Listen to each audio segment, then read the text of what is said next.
Juste un point Mais supplémentaire. mieux, oui, j'espère que ce sera mieux. Il y a un bel exemple de licence contre equity, c'est l'université de Stanford dans Google.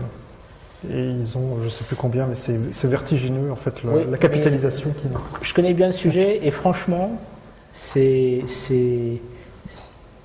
vrai qu'il y a eu des actions, mais je veux dire, le brevet n'était pas un enjeu majeur de chez Google. Alors c'est vrai il a servi de prétexte à une politique standard, mais il faut se méfier aussi sur les grands succès. Quand on regarde Stanford, il y a 3 brevets qui ont rapporté quelque chose à Stanford de significatif en 35 ans. Grosso modo, Stanford, c'est sur 35 ans, 1 milliard de revenus à partir de ces brevets.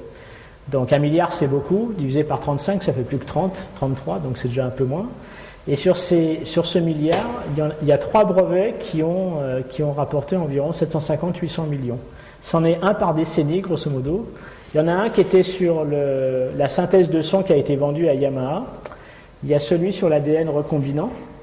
Et le 3e, c'est Google. Donc ça montre aussi à quel point ce métier de transfert de technologie, les grands succès sont des événements extrêmement rares et donc assez peu prédictibles.